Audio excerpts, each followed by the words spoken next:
It's the 2019 Robo Cheat Sleepers and Duds edition. So, going to cover who are the players that are not going to do so well and who are the players that are going to do very well. So let's just get into it. You know how to get here. You come into Robo FantasyFootballDraft.com. I'll put that in the description. And then you log in and enter in your league information and then come to RoboCheat. So here we are, and you can see right at the top of the list is Christian McCaffrey, the number one player by this league's definition. So have to point that out because this is a PPR league with 16 teams. It's got yardage scoring. So your scoring setup is going to have an impact on what you see here quite a bit. This also is a three wide receiver league, and so wide receivers are going to be a little bit, well, not overvalued. They're going to be valued correctly, but as compared to a league that has only two wide receivers will have a high value. And this is just a one QB league, so uh, QBs won't be as valuable as two QB leagues, and so on. So come in and set up your own cheat sheet, and you'll get your own customized sleepers and duds like I'm going to go through here. Okay, with that said, let's get into it. So you can see a bunch of acronyms here, and they're important to know what these things mean. So Robo is what RoboCoach predicts for this player, given your scoring point and league setup. And so that's 455 for McCaffrey, 443, 405, and so on down the list. Now, um, here at Fantasy Football Draft, we know that this is nice. You can have single digit precision on your predictions, but it's not really true. Nobody knows for sure that uh, Saquon is going to score 443. It's just not possible. But if you look at the numbers in total for these different players, you can see some trends, and that's what the tier number is about. So the tier says that these top four players are in the same tier. And that's really what you need to focus on. Um, 423, so these four players are essentially the same player. Any one of them will do about as well as any of the others. And of that group, you can see Derrick Henry is a huge sleeper. His ADP, average draft position, is right here, is 26. In my league, that's a second rounder. But in your league, it might even be a third rounder. So definitely somebody to target. There's a it's a risk reward situation. And there's not much risk in picking up Derrick Henry if he's going to go in the third round when he has the same upside as Christian McCaffrey, Saquon, and Ezekiel. Now, Ezekiel, he is a higher risk situation because of his contract issues.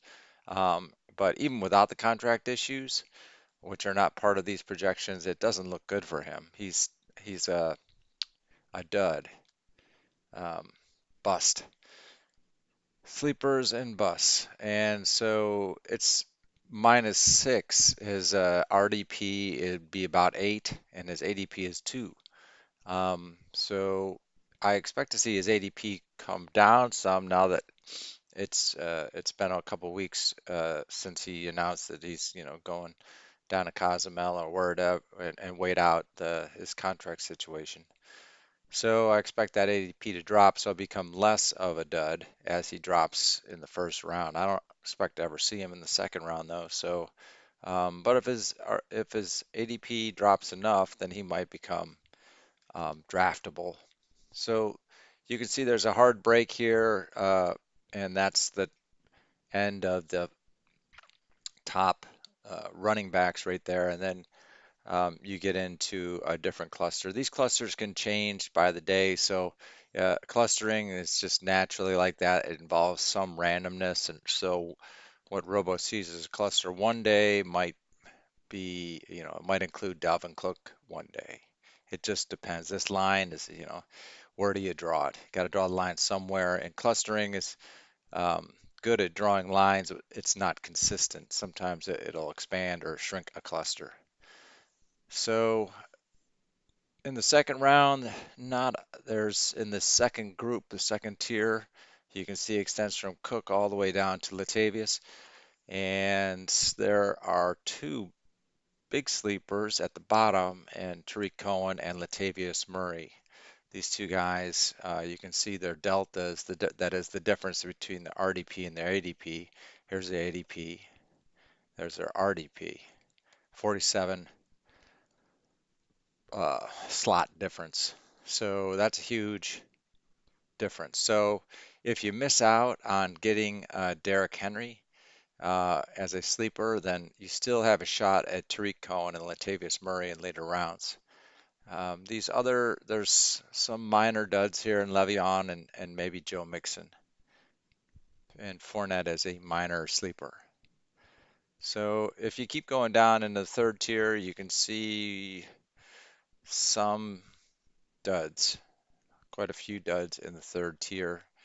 So Gurley is suffering from knee arthritis, and Nick Chubb is being pretty highly rated, but he's got issues because he might end up in a running back by committee and so on.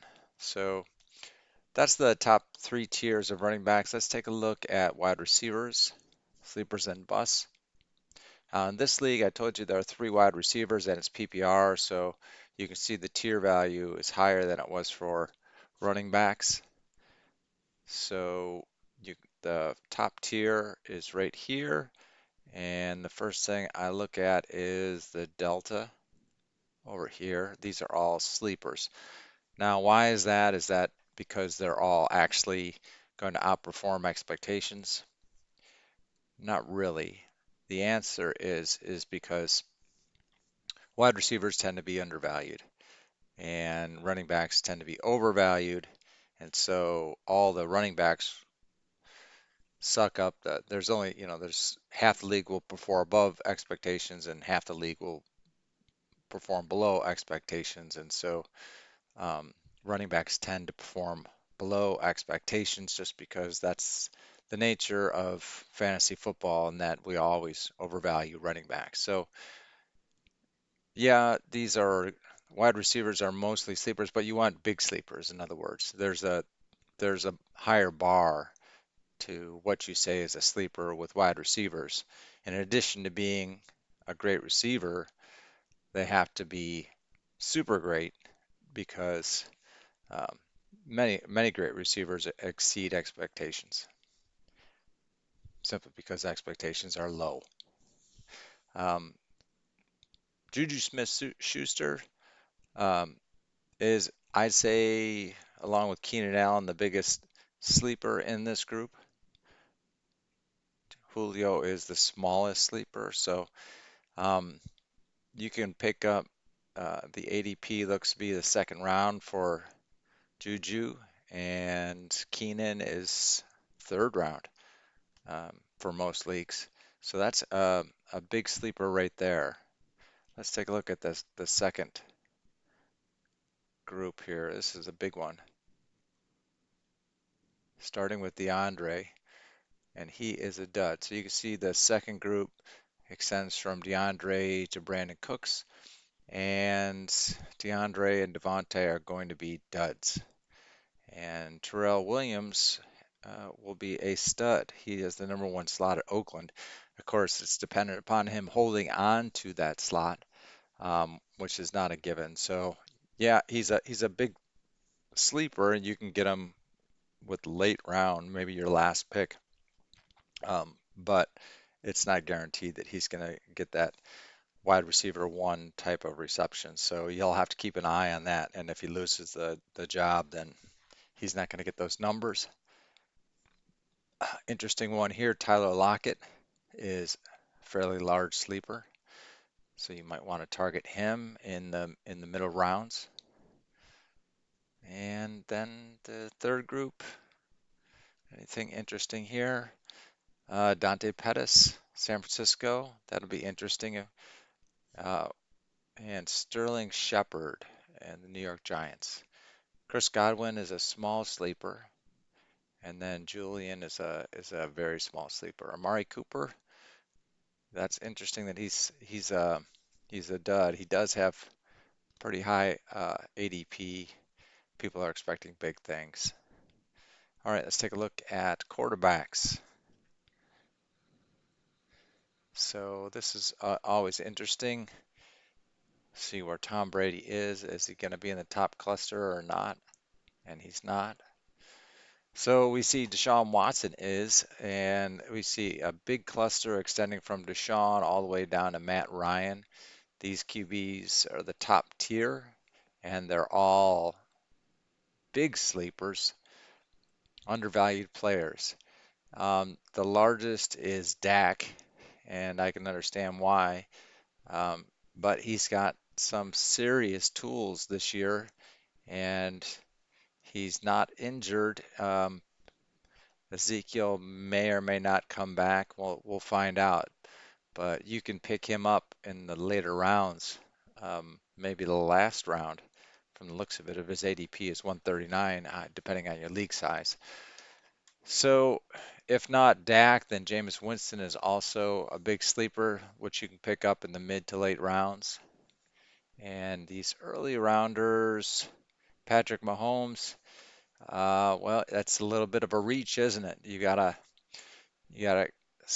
spend a second or third round pick on Patrick, and then he's probably, according to RoboCoach, not going to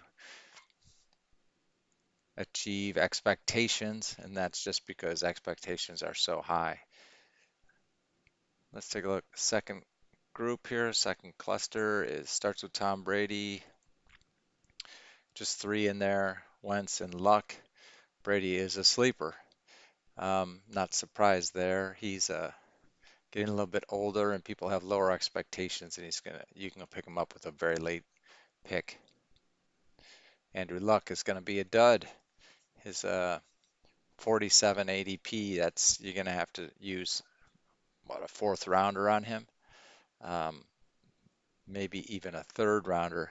That's maybe a reach. Tight ends, no Gronk this year, so who's going to take over the Gronk role as the perennial number one? I think Zach Ertz has a good shot of that. He was awesome last year. So the top tier is Zach Ertz, George Kittle, and Travis Kelce, and they're all three of them are sleepers. Zach is still a big sleeper. His ADP is below Kelce and Kittle, so you can pick him up with looks like probably a late third, fourth round pick, and he'll be a great performer for you. He'll be a sleeper. He'll overachieve. And then in the next round, in the next cluster, you got Jack Doyle and Evan Ingram. Doyle, as you know, may or may not hold on to that number one slot. It just sort of depends. He's a great tight end when he's in there, but he's got competition for that number one role. And then Evan Ingram, um, solid performer, and if he can stay healthy. And then in the third group, you've got OJ Howard, great player, but not kind of a dud, I would call that number. In order to be a sleeper as a tight end, I would want to see like a 20 number here. That's 20 is about achieving expectations, and 5 is really a sleeper. I mean, excuse me, a bust. So OJ is not going to get you what you'd hope for. Zach will. I would target Zach. Defenses, this is most leagues most that I've been in have a team defense, and you can see the top cluster is from Chicago down in New England, and they have deltas ranging from 33 at Chicago to 138 at Indianapolis. So all of them are sleepers because, well, defenses are just undervalued to begin with. They always score in my league scoring, which is pretty standard for most fantasy leagues. A defense scores in the top 10 every year. Well, not every year, but most years. And so why aren't they drafted in the top 10 or at least drafted around quarterbacks level? And it's just simply because they're not there's not much difference in from one defense to the other. You can see it's the top tier is 312 and the third tier is 278. There's just not a big difference from one defense to the next. So there's basically you can pass on um, the number one defense and get the number three defense, and it's not a big drop. And the other thing is they're difficult to predict how well a defense is going to do from year to year, and it's not like predicting a single player. You're predicting a whole unit, and uh, that is just difficult to do. So, but Chicago looks like they're going to be solid this year, and people are expecting them to do well because you can see the delta's kind of small. So that's a bit of a dud when it comes to defenses. You want to see a big green delta, something around 50. You would start to call that a sleeper. So Jacksonville, I would say in the second group is a decent sleeper. Denver, and then of course New England and New Orleans. All of them are interesting, and might want to pass on Chicago and go after New Orleans or Indianapolis with your final pick. And if you if you want to spend your second to last pick, you can probably pick up New England, or a slightly earlier pick. You can get Jacksonville and Denver. And kickers, this is another position that's really hard to predict. So that's another reason why they don't go early, even though they're top scorers in fantasy. They're just difficult to predict, and uh, the drop from one tier to another is usually not that great. So you can see, yeah, the third tier is 290, the top tier is 330. Not a big difference. And given the difficulty to predict, it's people wait till the last pick to get these guys. So I would want to see big deltas, like of 70 to call them a sleeper because they're just in general undervalued. And so that's what I'm seeing here, though. So Greg Zuerlein and the Rams, that's a fairly big sleeper. And Jason Myers and Dan Bailey are really big sleepers. So you can target those four players in the top group of kickers, and they should be fine for you, assuming they stay healthy.